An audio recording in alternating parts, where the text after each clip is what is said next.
If you love our podcast, then I suspect you will be super pleased to join us live. That's right, it's time for our annual No Small Endeavor Live Thanksgiving show. This year we'll be joined by New York Times bestselling author David Brooks with special guests Amy Grant and Sheryl Crow. It's a night of thoughtful conversation, moving music, and a room full of folks all in pursuit of no small endeavor. This year it's at the beautiful Schermerhorn Symphony Center here in Nashville, Tennessee. Mark your calendars for November 24. You will not want to miss this amazing night with some of our all-time favorite guests on the show. Don't wait. Go get your tickets now at nosmallendeavor.com. No Small Endeavor is brought to you by Progressive Insurance. Do you ever find yourself playing the budgeting game? Well, with the Name Your Price tool from Progressive, you can find options that fit your budget and potentially lower your bills. Try it at progressive.com. Progressive Casualty Insurance Company and Affiliates. Price and coverage match limited by state law. Not available in all states. Hello, friends. Lee C. Camp here. You're listening to No Small Endeavor. This is our unabridged interview with Philip Mangano. Philip has done a career, lifetime of work serving and working to, in his words, to abolish homelessness. His desire to attend to those without housing arising out of his reading as a boy, Francis of Assisi, as well as the tales of Robin Hood, and a beautiful story and a beautiful commitment to try to share and practice justice and acts of mercy.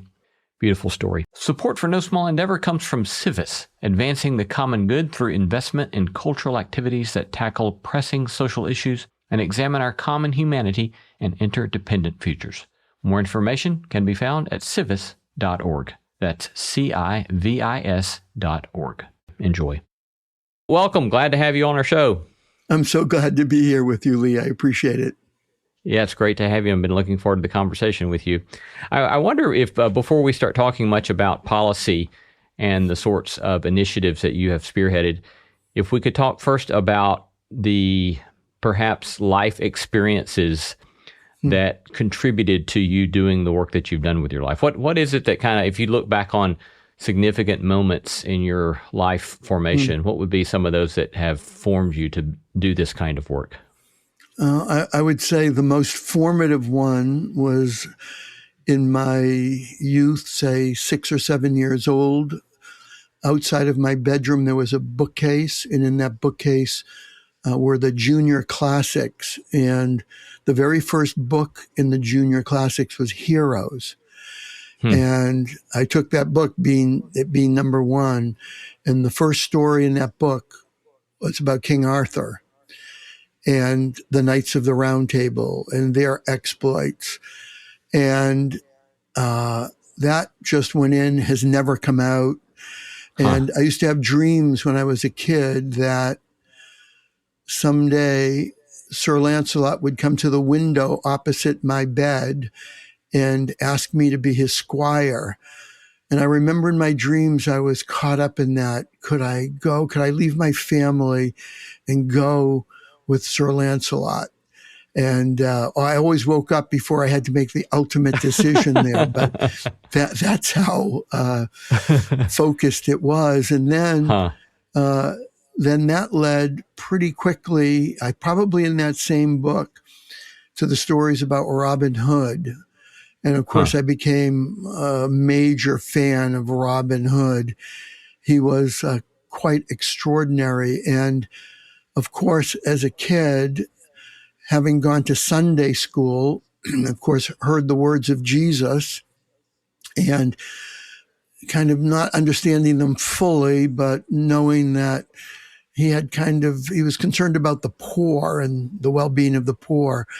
The idea of Robin Hood taking from the rich and giving to the poor, that was very, I had to wrestle with that a little bit, but fell out on the side of Robin Hood and his men, especially when I understood that it wasn't that they did any harm to the people who rode through Sherwood Forest. They actually surrounded them, took them, had a meal with them. They broke bread together, of all things. And then the Robin and his men would take half of whatever they had and send that quarry off. And then with that other half, they would distribute it to the poor people around Nottingham. So as I've looked back in my life, I thought King Arthur and Robin Hood, those were formative for me, along with Sunday school and Jesus. So those were the formative aspects of my life. And of course, other folk came along. And I think perhaps what was most formative about that was I came to understand that I loved stories about people who did the right thing, about heroes. And I wasn't that, I wasn't interested in like the historicity and all of that. I was enamored of the heroic aspects of those lives. And that eventually leads, when I eventually bump into St. Francis of Assisi in a movie theater, that follows right on target with a different kind of hero, a saintly hero. And then that finding St. Francis. And, I grew up without the broad array of saints. I grew up with Matthew, Mark, Luke, and John in the church that I went to. So the idea that there was yet another saint who had a completely different way of being, a way that I had never encountered in all my years in church and in reading the Gospels. I had never encountered the idea of just giving your life completely to the well-being of others. And then that being an expression of following that man who's the star of the Gospels. So then St. Francis leads me to other saints, including, of course, St. Clare and many other saints who I grew to love and aspired to be like. I want to come back to some of those saints near the end of our conversation, but thank you for that introduction. When I understand that perhaps when you were a young adult, you then began, with all of that formation you've just described, you began to be aware, pay attention to, even become friends with folks who were experiencing homelessness, perhaps in Boston. Could you tell us kind of how that...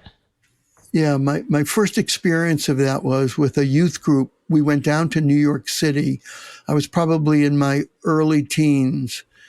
And we went down to probably some kind of religious event, maybe a Billy Graham crusade. I don't really remember. But part of that experience was we were assigned to go down into the Bowery. Of course, way before it was a very gentrified, upscale neighborhood that it is now. It was true to its name back in those days. And we were told to go down there and just talk to people as best we could. And I have to say, that was my first experience ever encountering people who were abjectly poor, who were literally out on the streets, who had nothing. And while we did that and we talked to them, we learned a little bit about them. Most of them suffered from alcoholism. That did have an impact on me, not a great one, but I was from a suburb of Boston, and we didn't have many poor people lying on the streets there. In fact, we had zero, to be precise. So that was an important moment to understand that there were some people who lived that way. Of course, I had heard about them. I had read a little bit about them, but actually to do the encounters and to talk to them was eye-opening in terms of my own kind of growth. I didn't see it that way at the moment. I didn't see it as part of this longer story, but it turned out to be part of that story indeed. So that was an initial aspect of that. And then I went off to seminary. And I don't know if we're jumping ahead of the story here, but I went off to seminary and spent 3 years there and learned some theology. I know you're a theologian. I can't say I was particularly fond of my theology classes. I was far more fond of, there were courses on the theology and the novel, theology and poetry, theology and contemporary drama. I loved all of those courses. I would like all that as well. Yeah. Yeah, I'm sure. I'm sure. And you probably have a much deeper sense of them than I do, but I love those courses that were commingling faith with what was happening in the actual world. Yeah. And I came to understand that I was more oriented to hearing and then doing, not so much studying and reading tomes of theology. When I was in seminary, I was interested in people of action in the world, people who took action, and there were some consequences, usually positive consequences as a result of what they did in the world. And that, again, was formative to me. And for me, that was very much in keeping with the beginnings of my formation. They were Arthurian. They were promoting the ideals of Robin Hood and that idea of caring for the poor. So I learned hear and do. And of course, part of that formation was St. Francis of Assisi, who forbade his followers, as you probably know, from reading. He didn't want them reading. He didn't want them handling money. The only reading he wanted done was of the Gospels. And the idea was read the Gospels and go do it. And that's why he's famous, as you know, for that great expression, go out into the world and preach the gospel. And whenever necessary, use words. Yeah. So the idea was taking action in the world consistent with the principles of the Gospels. And to me, it was consistent with the principles of that earliest learning of mine about Arthur and Robin Hood. Thank you. Fascinating. Well, as I said, I do want to come back to some digging into some more of those folks that you've raised near the end of our time. But let's shift to talking about kind of the policy work that you've done. And could you kind of describe for folks the Housing First initiative?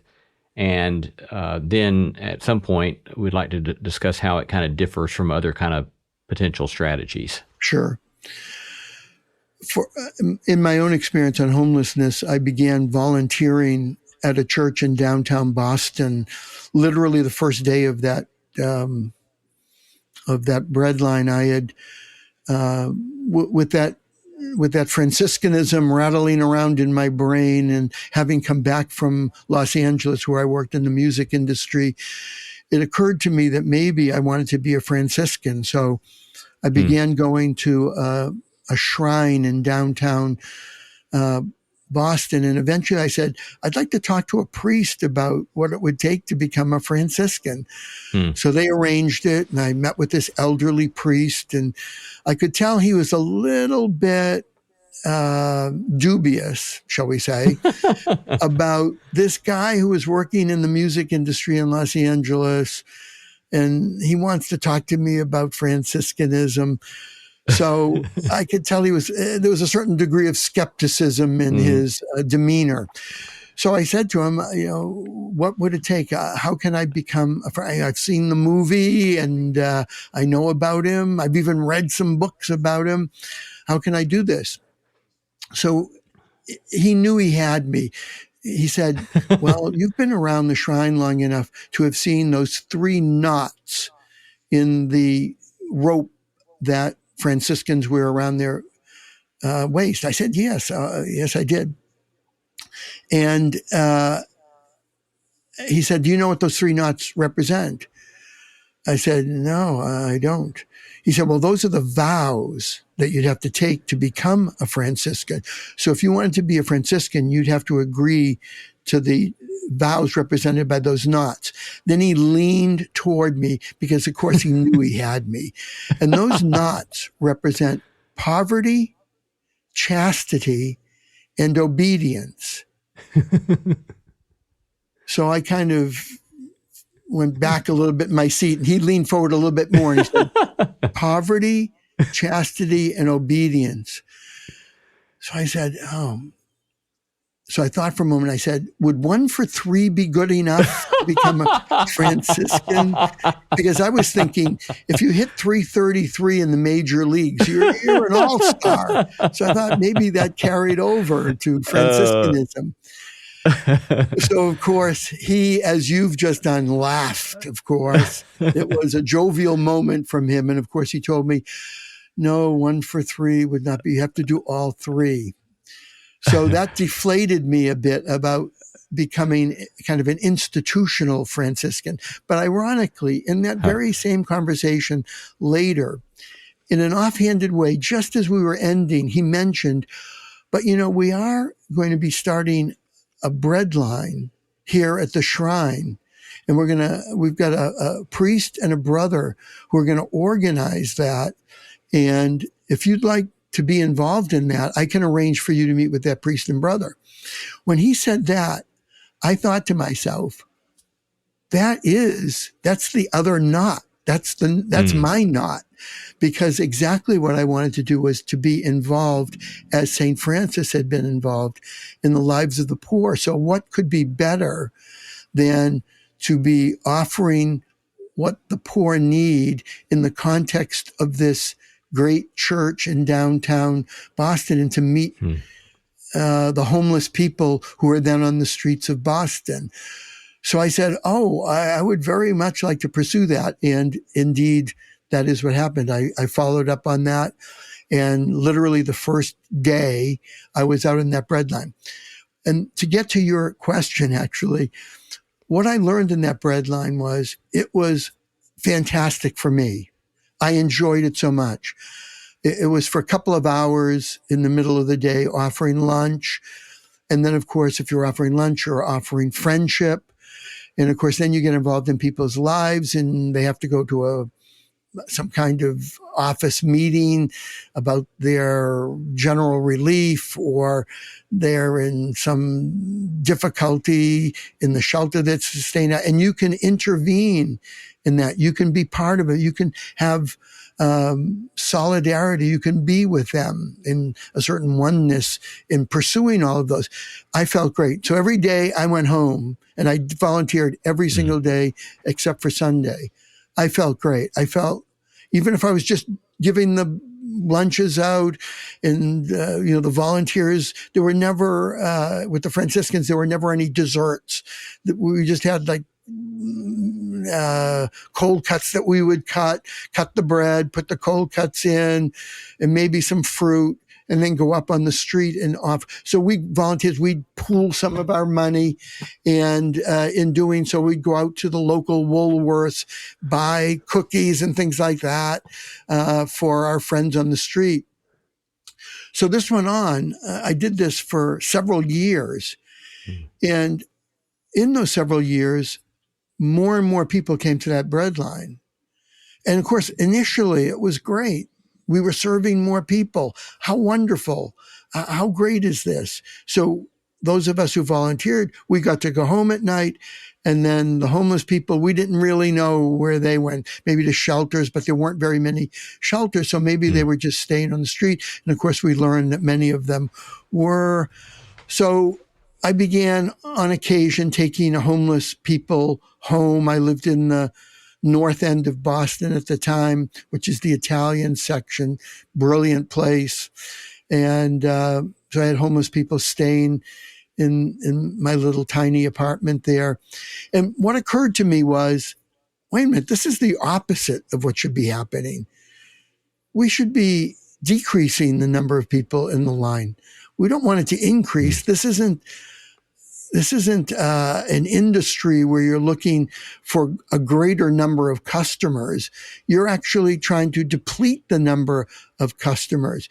So the way we were looking at it, and I learned many homeless programs, in fact, the vast majority back at that time in the very early stages of responding to street homelessness in our country, they celebrated serving more people. Their boards celebrated serving more people.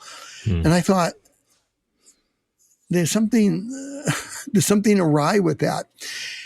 And I studied a lot of history when I was in college, and I thought to some of my heroes, because again, they have to be heroes, in the abolitionist movement, people like William Lloyd Garrison or Charles Sumner or Sojourner Truth or Harriet Tubman or Frederick Douglass. Their effort was aimed at another social wrong, but their effort was to reduce the number of people who were in slavery. And their object was to completely eliminate slavery. So I took that abolitionist frame and I began thinking about homelessness out of that frame. And so it distressed me when our line got longer and longer. And that meant, what's the antidote to people being in this line? Well, the antidote would be that they had a place to live and they could have their own meal. They could determine what they wanted to eat in their own situation. So it's that abolitionist orientation and my heroes in abolitionism that taught me to go in the direction of wanting to diminish that line. And of course, you had to figure out what the antidote was, but it wasn't hard. People were homeless. So the antidote must be a place to live. And what also helped me at that time was Cornell West was doing his usual circuit through the Ivy League schools. He was like a baseball player or a basketball player. Everybody wanted him, and he became a free agent. So if one year he was at Princeton, one year he was at Yale, and several years he was at Harvard. And so I got to know him when he was at Harvard. I was eventually, some people would say I evolved from the breadline. I would say I devolved from the breadline, and I took a position in the city of Cambridge as the head of homelessness services for the city of Cambridge. What was delightful about that is it gave me access to a lot more resources to put in play for homeless people. One of those resources was not Malcolm yet. It was Cornell West. And I had a number of conversations with him, and he very much appreciated the idea of a context for homelessness being abolitionism. And what he helped me to understand was that when you're combating any kind of social wrong or evil, you need to have stamina, because it's going to be a long it's not going to happen overnight. And of course, I knew from the breadline, it was the opposite. It was actually growing. So he taught me you needed stamina. And he taught me that stamina, that it's related to the amount of dopamine in your brain. And it's often related, if your parents and grandparents had stamina, you'll have stamina. So I thought, so he said, your ancestors determine the amount of stamina you have. So I thought, I want to have as much stamina for this as I can muster. So he taught me, not only does that happen in terms of physical ancestry, he said to me, you can choose your ancestors. So you should choose abolitionists as your ancestors, and you can learn from them, and you can get stamina from them, because it took the abolitionists, as you know, about 80 years to get the job done in the United States. So if it took a long time, you could learn from them. And of course, because I lived in Boston, there was a great cohort of abolitionists, including, as I mentioned, William Lloyd Garrison, and Frederick Douglass eventually came there, and Charles Sumner. So what I learned was that if you were born in Boston, it's in the gene pool to be an abolitionist. You see a wrong, you want to right it. See an evil, you want to end it. You're a natural born abolitionist. So I adopted them as my Fascinating. ancestors. And so that began, again, the idea of solving the problem rather than just managing the problem, and understanding that good intentions, well-meaning programs, humanitarian gestures, which were kind of the keystones of what we were doing for homeless people, weren't enough. We had all the good intentions, well-meaning programs, humanitarian gestures you could muster, and yet the number of people was growing. So you needed to figure out the strategy to get the job done. And that of course, leads directly to housing. Yeah, I mean, that strikes me. The narrative that you're telling reminds me of a episode with Dorothy Day where she said something to the effect of, when she feeds people, people applaud her, but when she asks why people are hungry, they scoff. And that kind of fits up with the kind of classic distinction in Christian theology between acts of mercy and acts of justice. That both are indispensable for us as humans. Acts of mercy meeting a concrete need of the person in front of us, and acts of justice asking questions about systems and structures. Of course. But does that resonate then? Those kind of categories resonate with this kind of journey that you were on? Oh, absolutely. And when I got disillusioned about working on the breadline and only seeing more people, I wanted to invest my life in a different way to help resolve this wrong. That's what the abolitionists would have done. That's probably what King Arthur would have done. He would have tried to right the wrong, not manage the wrong, not accommodate the wrong, not to simply do works of mercy. And of course, one of the things that you learn, the works of mercy are so much easier to do, and they're so much more fulfilling, because literally every day when I went home from the breadline, I felt great about it. When I made the change to what you've described as the acts oriented to justice, that was a far more frustrating set of activities, attempting to engage with public policymakers, to engage with the mayor, with legislators, with other people who wielded power, both elected and appointed. It was a completely different game, so to speak. You know, I can remember going up in my naivete. I can remember going up to the State House in Boston, armed with all of what I thought were arguments that were irrefutable. And of course, one of the chief ones, which dates way back to the Roosevelt years, was that the measure of your community was how you treated the poorest people in your community. So I was armed with that. And I also had done, by this time, I had delved into Catholic spirituality a bit more and knew what the bishops were doing, and especially that notion of having a preferential option for the poor in policy. So I'm armed with these. I think these are irrefutable. If I start there, I can move these people to doing a better job, to investing in what would be the antidote to homelessness. So I went up and I was armed with them. And I was ready to go. And what I learned very rapidly was that at the notion that your society is judged by how you care for the poorest, eyes completely glazed over on that. And the preferential option for the poor, a lot of the legislators were, of course, were of the Catholic persuasion.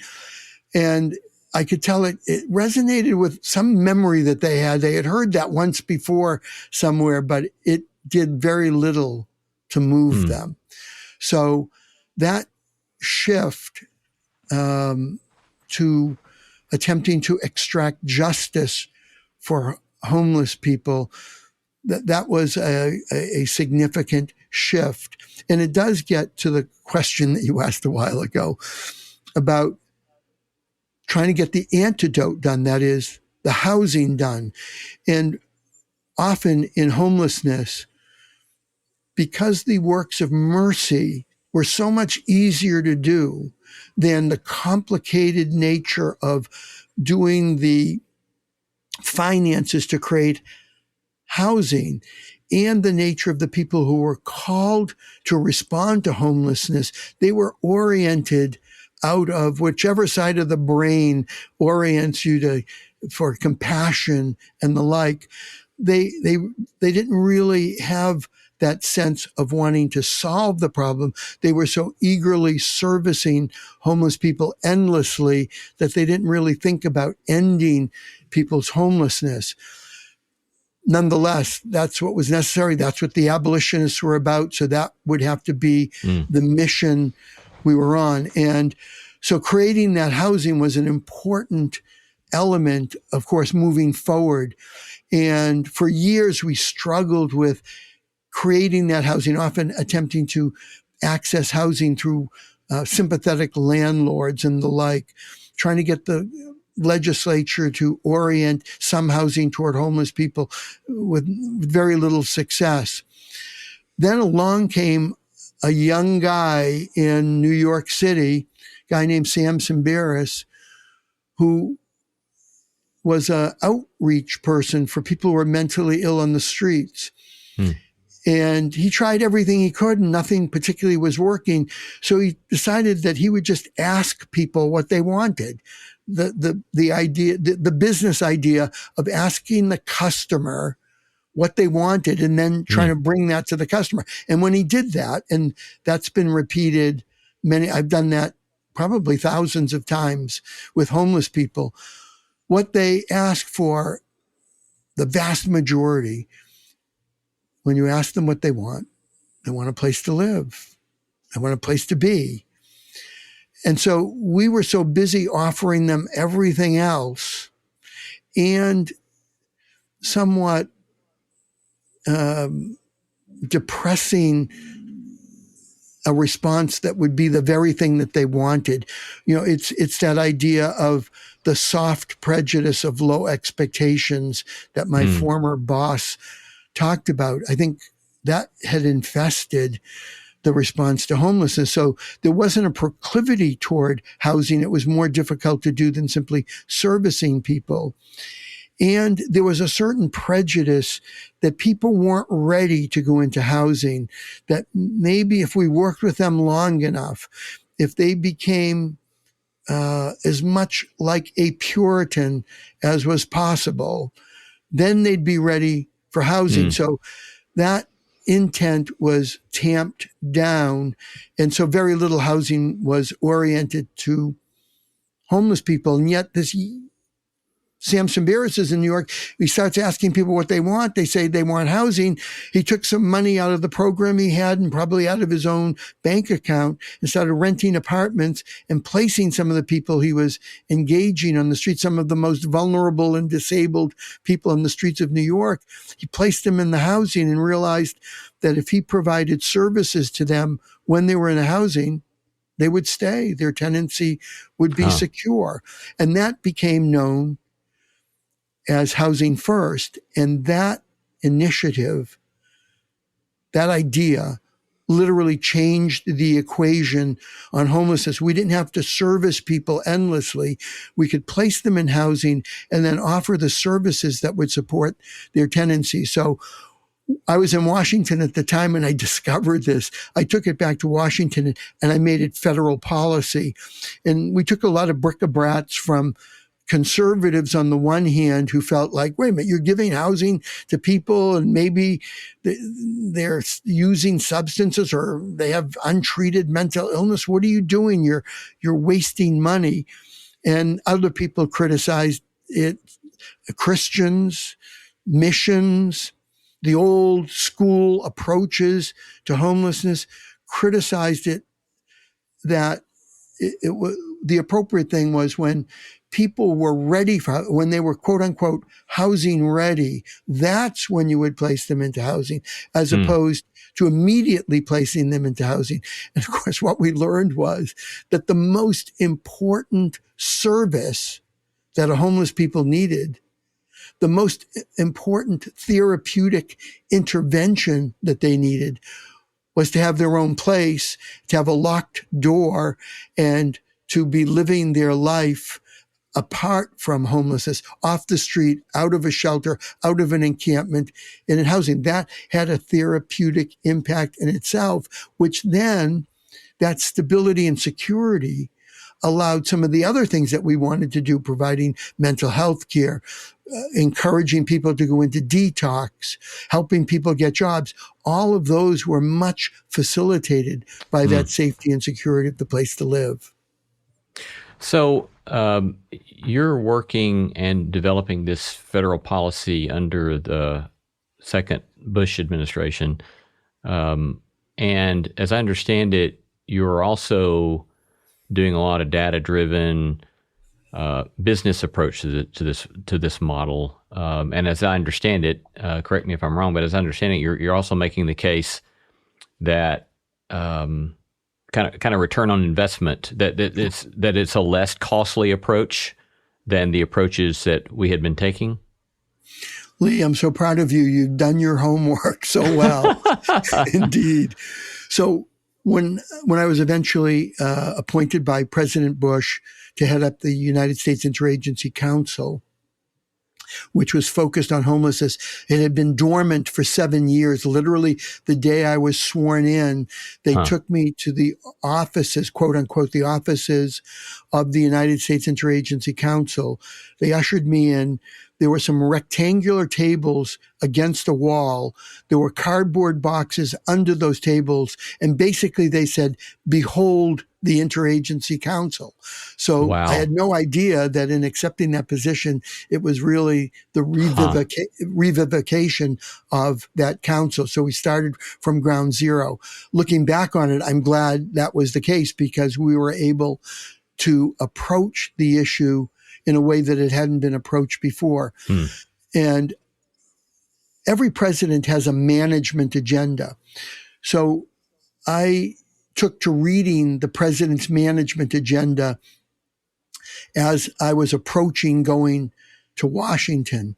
And my brother-in-law said, "You better just completely immerse yourself in the president's management agenda. It will serve you in the future." We're in a period of rapid change, and sometimes it can feel like things are spinning out of control. With political tensions, anxiety, and loneliness rising, and questions about how to live a good life on everyone's mind, finding answers can seem harder than ever. For millennia, spiritual thinkers have offered wisdom and tools to help people find their way in trying times. Advice that even a scientist like me, Dave DeSteno, is finding have a lot to offer. To join the conversation, look for How God Works wherever you listen to podcasts. So I did. And what I learned was the president's management agenda had 3 key principles. It was like, 100-page document, and had 3 major principles: that everything that we did would be data and research driven, that we would have a mission that we were attempting to accomplish, and that we would be results oriented. We would seek quantifiable, measurable, visible results. So I thought, well, that's an abolitionist mandate right there. So I took that into the work when we resuscitated the United States Interagency Council on Homelessness. I took the president's management agenda. Now, I was not naive any longer about public officials. I knew that homelessness was not number one on the computer screen of just about anybody in the government. You needed to prop it up a little bit there. You needed to have arguments that would put it there. So I took the president's management agenda, and thankfully there were a couple of allies I found inside the administration. One was Jim Toohey, who ran the White House faith-based office. You may remember President Bush inaugurated the idea of having an office that was committed as kind of a liaison to the faith communities, understanding the enormous amount of work they did in local communities. We wanted to be engaged. We wanted to be partnered with them. We understood that there needed to be a firewall between federal dollars and their religious mission, but certainly we wanted to support all of the other social missions that they were doing. So Jim Toohey headed up that office. He had been the director of Health and Human Services in Florida, but prior to that, he was the lawyer to Mother Teresa. So I thought, he'll probably be an ally. It's a saint. So I went and talked to him. He loved what we were attempting to do. He was supportive through the entire process. The other ally I had was a fellow who was one of the president's primary speechwriters. And remember, at that time, we were talking about the power of conservatism and conservative compassion in making certain that the government was involved in that. So he was an ally as well. And the important thing about those two gentlemen being allies of mine were that they were also special assistants to the president. So when the budget was being decided in its final stages, and you got down to the final dozen people in that room who were saying, that's in, that's out, we need more money here, we need more money there. This isn't the cabinet secretaries. These are trusted advisors to the president in terms of fiscal matters. Well, both Jim Toohey and my friend who is the speechwriter were both part of that smaller group. So they were always supportive of initiatives that I wanted to get done. So a homeless increase in money to do housing. We called it, shockingly, the Samaritan Initiative. So I had all kinds of flack from civil service workers who felt that was too sectarian a name for any initiative. And we helped them to understand that Good Samaritan, that's in the general culture. Everybody understands what that is. So we put forward a Samaritan Initiative with the HUD secretary, who was then Mel Martinez. He agreed to it. It was in the budget. It was for a few $100 million. So that goes into this sanctum sanctorum of the 10 to a dozen who will make a decision. And there's always the horse trading in that. There's not enough money for this program over here. Where can we find some money to put into it? So oftentimes, of course, among most of the people in that meeting, the homelessness stuff, is there anything you can really do about that issue? Why are we putting more money in it? Seems like the more money you put into it, the more homeless people there are. Well, I had a couple of people in that meeting as they were about to grab money from homelessness and put it to other things. They would say, no. That's very results oriented, that money. That money is all oriented to exactly what the president's management agenda is. So, of course, who could want to do something contrary to the president's management? You needed to be loyal, of course. So they preserved resources, and we established that Samaritan Initiative, which was specifically oriented to putting more money in the federal budget targeted to basically a housing first initiative to create more housing for homeless people. What it was analogous to, I think many people will remember in the Bush administration, President Bush's administration, he had the No Child Left Behind initiative. The whole idea that children should have the money that they need in education, not to be left behind. There should be enough money to help people move along so that they're performing at their grade level, so that they learn to read and write and do math and all of that. So No Child Left Behind. That was a signal initiative of the Bush administration. So I talked about our initiative. Our Samaritan Initiative is, in that ancient story, we weren't going to be the ones passing by that person on the street. Many others might. Other policymakers might. Other levels of government might pass by that person.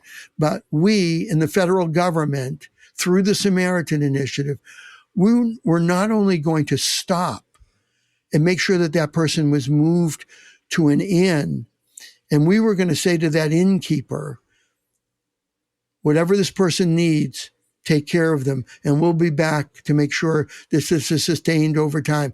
So that was basically the idea of the Samaritan Initiative. We were going to stop. We were going to apply resources necessary to create a place to live, an apartment, housing, a place where a person had their own tenancy, not a shelter, not an encampment. This was housing with tenancy. We were going to stop and move that person off the street into that housing, because we knew once a person got into the housing, that the therapeutic impact of that housing would help that person move in the direction to remedy the addiction, to remedy taking their meds for their mental illness, to help them orient toward getting a job. So that was the idea of the Samaritan Initiative. It moved through, we got the resources, and we began a process over those years to create housing in a housing first modality targeted to the most vulnerable and the most disabled, because that's what the orientation was. So it's the idea there is that you've got a lot of people, and I would assume you would encounter these kind of criticisms that perhaps these were some you alluded to a moment ago, that some who are going to say housing first is underwriting self-destructive behavior, whether it be addiction, whether it be mental illness, and people doing what they need to do to deal with their mental illness. That by giving them housing first, you're further engendering such self-destructive behavior.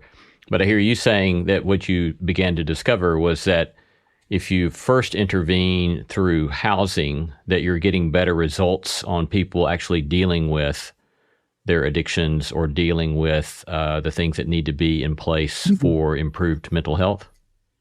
And to be clear, the nomenclature threw some people off. Housing first. They thought, can take that person, put them in housing, and good luck. We'll see you later. Maybe we'll be back, maybe not.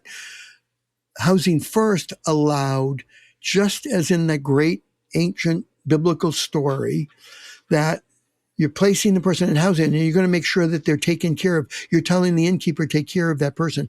Well, part of housing first is an array of customized services that support that person in their tenancy.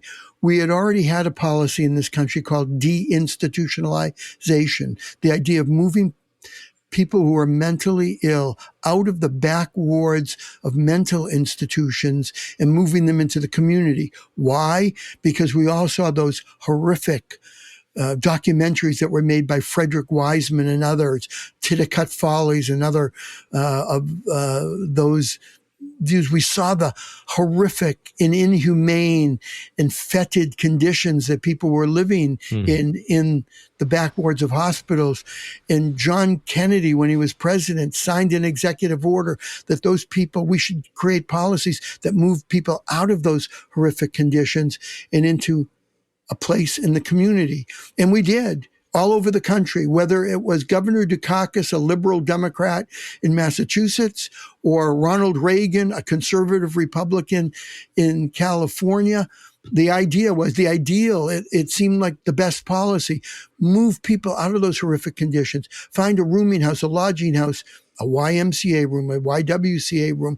Place people with the new medications, the new psychotropic medications that have been developed that would help them normalize in those situations, and provide community services that would support people in taking those meds. So we did all across the country. And I can tell you, I've talked about this all over the world. All over the world, deinstitutionalization happened. And generally what happened was it was a three-legged stool. You needed the place to live, the psychotropic meds, and the community supports. In most places in the world, they provided the place to live, that YMCA or YWCA room. The psychotropic meds, they were loaded with meds when they went out the door of the back wards. But we provided no community services to support people taking those meds. And of course, what we've learned from any pharmaceutical commercial you now see on television, what you learn is that, yes, the pharmaceutical can help you, but in that very low sotto voce voice at the end of the pharmaceutical commercial, they tell you if you take this, your kidneys might stop functioning. Any hope of procreation you ever had will be over, and all other kinds of maladies will come. And then they go back to the cheerful drug whose name that you can't pronounce, usually some X's and Z's and L's in it. Well, what people came out of the back wards knew, they knew those side effects of the meds. So while they had the meds when they were placed, now they're in their own place. They've just been medicated. And many of them, and I talked to many people, they knew that why people thought they were crazy was because they were in that back ward with all those other crazy people. And that if they could just get out of there, they would be returned to themselves, their normalcy. And of course, for the first several weeks of their tenancy, they were fine. I don't need those meds. I'm fine. As the meds wore off, unfortunately, those symptoms came back, talking, hearing voices, acting in ways that would threaten their tenancy and did indeed interrupt their tenancy. Many of them lost their tenancies. When they fell, those back wards had been closed. So when they fell to the street. And that's where you get in the late 70s and early 80s, really the beginning of, I would say, modern homelessness. It was the result of a well-intended policy that led to unintended consequences, which is a paradigm all too frequent in our care for the poorest, and certainly all too frequent in homelessness. The well-intentioned efforts that lead to the unintended consequences for the lives of those people. So in all of that, the notion was that housing first needed to have not only the housing, but the services to support those tenancies. And when you combine housing and services, you've got something that works for homeless people. And I'll say one quick note on that. The most important initiative that's ever been done out of the federal government is an initiative targeted to homeless veterans. It's called HUD-VASH, which means that HUD provides a housing voucher so you can get access and it will pay your rent. And the VA, the Veterans Affairs, provides the services to support. So you have housing and services together. That's what works. It was actually an initiative that was developed by Jack Kemp when he was the HUD secretary way back in the early 1990s. It went dormant. We resuscitated it under President Bush. It continues now to be homelessness policy, and it's had a direct impact on homeless veterans. Literally, you can look at the numbers. Whenever there's a robust investment in HUD-VASH, which would be about 10,000 housing vouchers in a year, the numbers of homeless veterans drops dramatically. When it's a tepid response of 4,000 or 5,000, the drop isn't quite so great. So we know there's a direct correlation, causative correlation of offering housing with services that reduces a population of homeless people. So in the last 20 years or so, we've been able to reduce the number of homeless veterans by half by employing the strategy of housing with services. And so I imagine that the one thing that gives you some hope there is that the presumption that if you treat the population of homeless veterans as a sort of case study, then that could be extrapolated into other demographics in the United States. You have, for your next career, maybe you can bring that theological frame that you have and do policy for homelessness, because that's precisely what it is. I had what I called my Holy Trinity when I was in Washington. Malcolm Gladwell, who wrote, among many other volumes, The Tipping Point, Jim Collins, who wrote Good to Great, and Clay Christensen at Harvard Business School, who wrote The Innovator's Dilemma. Each of these thought leaders. They were writing books, of course, for industry. Here's how you can make your corporation more dynamic. Here's how you can be more attuned. Here's how you can have your finger on the pulse of what works and what doesn't work. I had the good fortune of having each one of them, Malcolm, Jim, and Clay, become part of creating a strategy out of Washington on the issue of homelessness.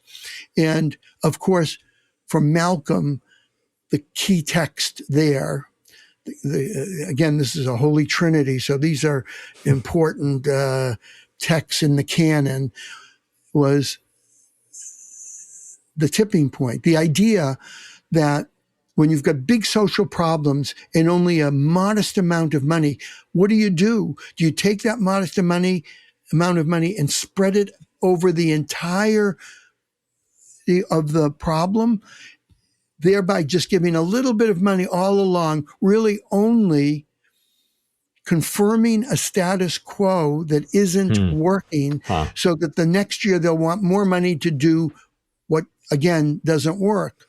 What Malcolm taught us through his 5 years of research on this, you take the modest amount of money and you concentrate it in the most difficult aspect of the problem. On the issue of homelessness, it was those experience what's known as chronic homelessness. They have a disability by virtue of mental health or addiction or physical disability, and they've been homeless for a year or more. Those people, are falling back into a long history of homelessness. So what Malcolm taught, and I had him do regional conferences with mayors and county executives so that they could understand in language that they understood. No longer someone coming and telling them that their moral responsibility was to these poorest of the poor, trying to trade on an altruistic gene that maybe wasn't active in the lives of those politicians. No, what Malcolm taught was you invest those modest resources in results-oriented activities that made a difference in the life of the most difficult population. And in doing that, you create results, and you create it for the people who are the people that society has given up on. The person on the street, when you looked at that person, you thought, whoa, I think a blanket and a bowl of soup is the best that we can do for that person. Instead, our initiative, the Samaritan, was to take that person, put them in housing, support them with the services that they needed. And when we did that, and we showed that it was possible to do that, that housing and services were the key, that would get the job done for homeless people, we attracted more investment for people who are experiencing chronic homelessness. And the hope, just as you indicated, Lee, the hope was that this would then become a template for other populations of homeless people. We still have that hope, especially when we look at the success that's been part of the HUD-VASH program, literally reducing veterans' homelessness in our country, people who served and find themselves on the street or encampments. We reduced that by half. Yeah, remarkable. So two remaining questions as we're running out of time, but two I want to ask. As you think through these decades now that you've been working on it, and you think back to the advice from Cornel West about the importance of continuing to have the capacity to keep going, how have you maintained that? What have been key figures? We haven't gotten to talk much about Francis or other kind of figures that might have informed you, but what do you keep replaying? What do you keep nurturing your own sort of passion and soul with to kind of keep working towards these sorts of? It's a high goal, obviously, to reach for abolition, and so what keeps you going towards that? Well, certainly, people I've known that are alive, and I can talk to people like Malcolm Gladwell and Jim Collins and Clay Christensen, who each contributed the value of their treatises to the issues of homelessness and applied them. So Jim Collins' Good to Great, the idea that the good is often the enemy of the great. We think it's the foundation on which we build, but in fact, good, representing the status quo, is the enemy of innovation in getting to the great. That was incredibly true in homelessness, always. And Clay Christensen, contributing the idea in The Innovator's Dilemma, he showed that corporations who talked to their sales force were misinformed about what their next product should be. And what he demonstrates clearly, those corporations lost market share.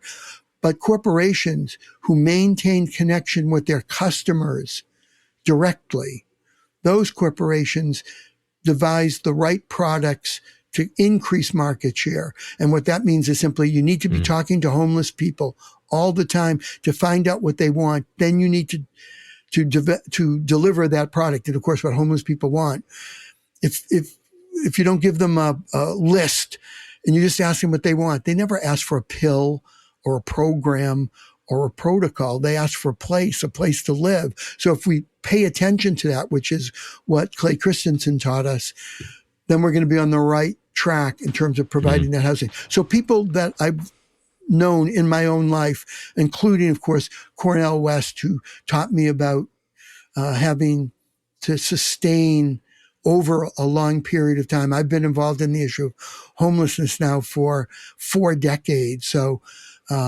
his advice early in what I was attempting to do, I would never call it a career because it's a mission. It's a ministry to get the job done.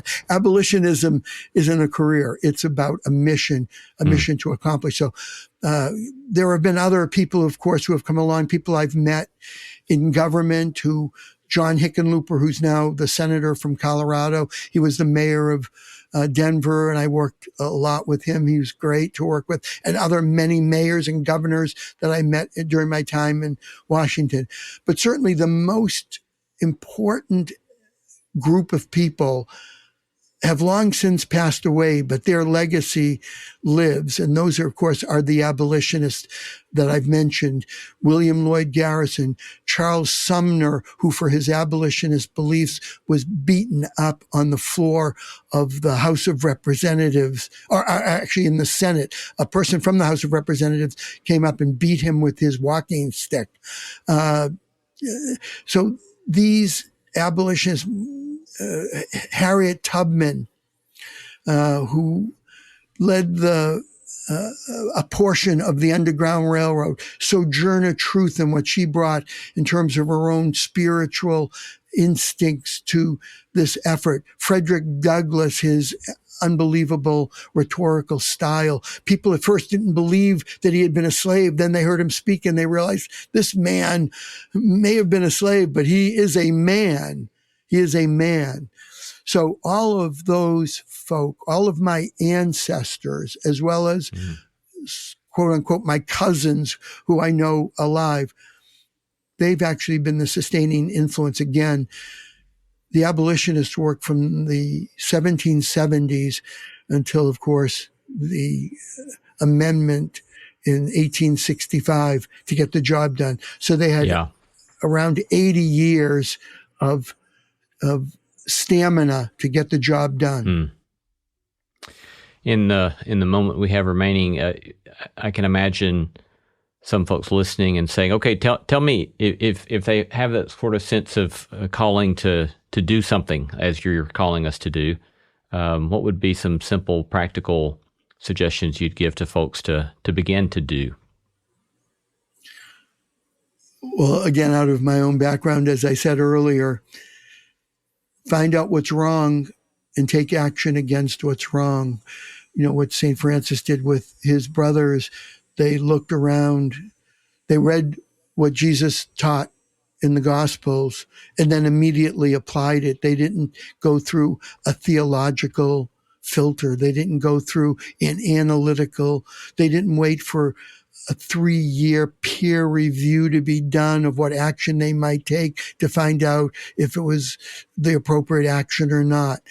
Taking action on behalf of the poor is incredibly fulfilling work, and it's not very complicated. Anyone can get involved. And I would say key to that is being firmly rooted, the very things that Cornel West taught me, to be firmly rooted, and having a faith tradition that helps enormously, because of course the great message of Christianity is that good will overcome evil, that the good always prevails. I've often thought of the work that we've done on homelessness. It's simply taking the common sense of the future and appropriating it for the present. That's all it is. Because if you think of slavery, they were the abolitionists. They thought no one should own somebody else. This is absolutely wrong. The entire culture around them, both North and South, thought there was nothing terribly wrong with slavery. They didn't understand the moral implications. The abolitionists understood that we today, of course, would never countenance the notion that you could own somebody else. So they were able to tap into the common sense of the future and apply it in their own time. The suffragettes, they thought women should have the vote. Oh, what a radical notion that was. People opposed them all over. Men and women opposed that notion. And yet what they saw was the common sense of the future. We would never think now, of course women should have the vote. What would deter that? Well, they were able to appropriate that common sense that we have now and bring it to their own time, and eventually rally the country to do the right thing. Good overcoming wrong. Good overcoming evil. That's the message of the faith. And I think having a faith tradition to base what you do and relying on the teachings of the gospel, it's hard to do better than that. And if you've got a King Arthur and a Robin Hood and William Lloyd Garrison and a Cornel West, it's all one story. It's just one story through one's life, and it's a good story.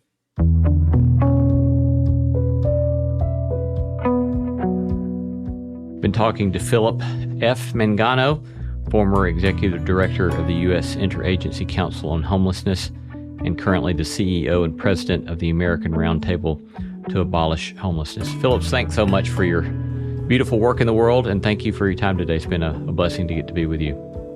So kind of you to have me, Lee. I greatly appreciate it. And I thank you for doing all that homework that you did. Thanks so much.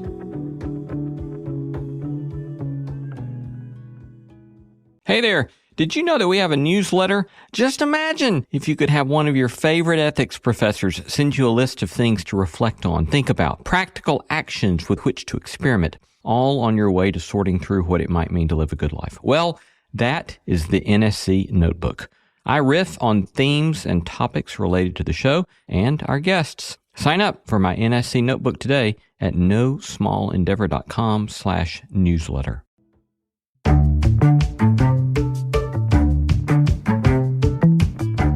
Our thanks to all the stellar team that makes this show possible: Christy Bragg, Jacob Lewis, Sophie Byard, Tom Anderson, Kate Hayes, Mary Evelyn Brown, Harriet Harmon, Jason Cheesley, Audrey Griffith, and Tim Lauer. Thanks for listening, and let's keep exploring what it means to live a good life together. No Small Endeavor is a production of PRX, Tokens Media LLC, and Great Feeling Studio.